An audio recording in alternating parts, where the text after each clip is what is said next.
Bonjour à tous, je vous présente Abiloa. Donc Abiloa combine 2 choses, une plateforme gamifiée côté élève avec un suivi, pour les enseignants et aussi un outil de création de contenu pour, rajouter ses propres, leçons et quiz. Donc on va faire un rapide tour. Donc on atterrit ici quand on se connecte sur la bibliothèque, libre où vous pouvez choisir les contenus, dans l'ordre où vous voulez. Vous avez aussi le parcours guidé.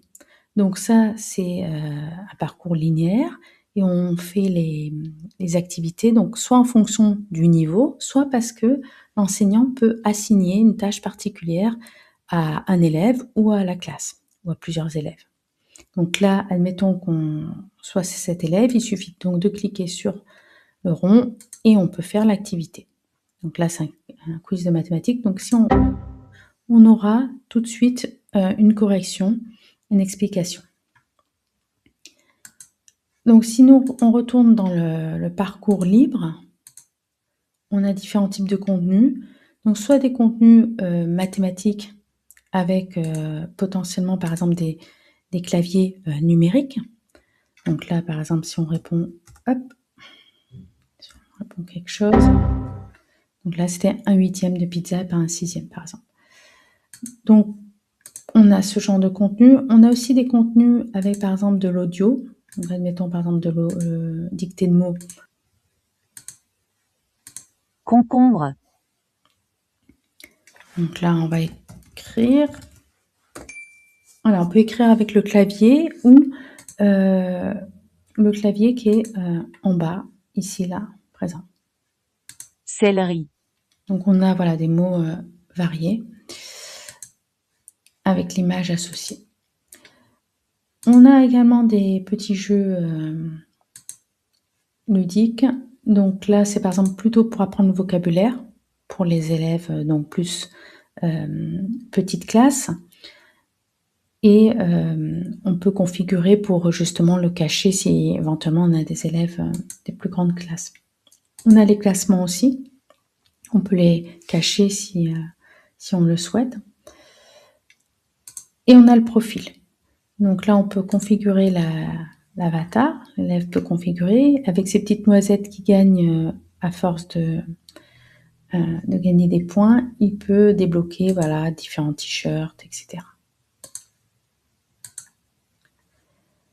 Au niveau des groupes, on a possibilité de créer plusieurs groupes. Donc soit une seule classe, soit plusieurs. Si on veut faire par exemple des groupes de niveau. Donc on a un suivi pour voir ce que font les élèves.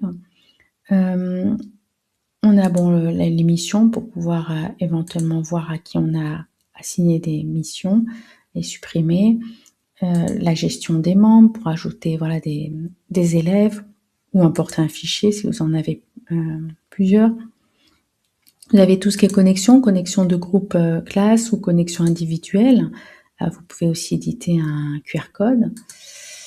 Et les paramétrages, vous pouvez là, justement, comme je disais, cacher les jeux, cacher les classements, faire vraiment en fonction de ce que vous voulez, personnaliser la plateforme et choisir la police. Hein, si vous avez besoin d'une police, par exemple, pour les dyslexiques. Et là, vous pouvez choisir éventuellement par membre. Soit vous choisissez les préférences pour toute la classe, soit pour un élève en particulier. Donc si je reviens maintenant sur le profil, donc ça c'était la gestion des groupes, des classes, mais on voit aussi à droite qu'on a les contenus. Donc mes contenus, si on clique dessus, on voit tous les contenus que j'ai créés. Et on peut créer soit avec l'IA, à partir, voilà, on glisse, dépose notre fichier de cours et on génère par exemple différents types de quiz, on précise le niveau et le nombre de questions. Soit à partir de 0, en créant un contenu et là on part de 0. Alors je vais vous montrer par exemple ce contenu exemple. Donc là j'ai le titre du quiz, la discipline, le niveau, une petite image d'illustration, le type de contenu. Si c'est un quiz, une leçon, une évaluation, et si on mélange les étapes, c'est-à-dire si on mélange les questions dans le quiz. On choisit ajouter une étape, on peut choisir après le type de questions qu'on veut rajouter. Donc premier type par exemple, une leçon. Pour ajouter une petite leçon au début, voilà alors soit parce que c'est une leçon seule, soit, un petit rappel de leçon ou par exemple un texte juste avant, des questions. Donc là, par exemple, je vais rajouter, voilà un titre. Pour tout ce qui est image, il suffit d'aller à droite et là, on peut taper, l'image qu'on cherche et il suffit de faire un glisser-déposer ou de cliquer dessus pour le faire apparaître. On peut changer la taille, voilà. Donc on peut le supprimer, c'est assez facile d'utilisation. On a des composants comme ça aussi, par exemple, hein, donc si on veut, donc soit rajouter une petite, frise chronologique là, ou alors par exemple une horloge, si on veut faire des exercices avec des horloges et cetera. On a un certain nombre de composants disponibles. Alors tout ce qui est leçon aussi, on a, la notion de section. C'est ce qui nous permet alors là, on voit la prévisualisation, on voit que, il y a un petit contour, vous voyez, bleu ou un contour, violet et là, on peut choisir donc le style. Par exemple, astuce, hop, ça va être, orange ou, exception en rouge. Donc ça permet éventuellement d'avoir, un design un petit peu similaire, d'une leçon à une autre et que les élèves, voilà, puissent facilement, s'y retrouver. Donc ensuite, si on rajoute, un type là, par exemple de saisie, on peut rajouter ici des réponses, où il faut saisir, par exemple avec un clavier. Donc clavier ici, alphabétique et donc si je tape, je peux voir comment va s'afficher la correction. Donc là, voilà, on voit que c'est un sorte de simulateur, on voit comment s'affiche la correction pour l'élève. Ça nous permet de tester et de corriger. Là, par exemple, on voit que ça, c'est le message d'explication. L'explication affichée lors de la correction. Si on ne veut pas mettre correction, on peut mettre il faut accorder l'adjectif avec le nom, par exemple. Et donc là, si on fait correction, on voit que ça s'affiche là. Ça permet de vérifier. On a fait ce qu'on voulait. On pense à enregistrer ici en haut. Exercice ici, par exemple, la saisie, ça peut être aussi un clavier numérique.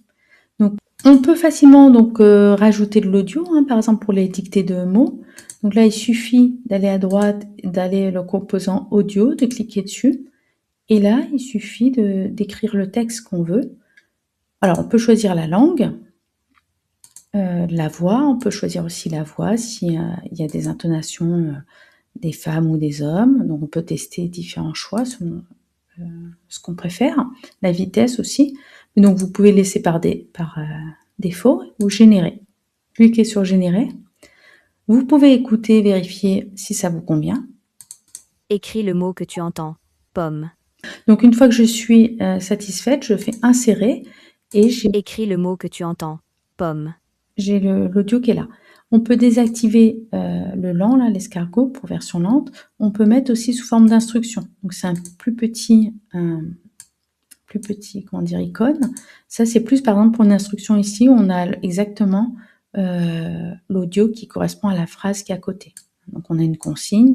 Écris le mot que tu entends. Voilà. Et là, par exemple, on a le vrai audio, l'exercice. Pomme. Voilà, par exemple. Donc, c'est nous qui décidons ce qu'on veut faire. Écris le mot que tu entends. Donc là, on Pomme. peut supprimer juste en cliquant sur supprimer, c'est fini. Voilà.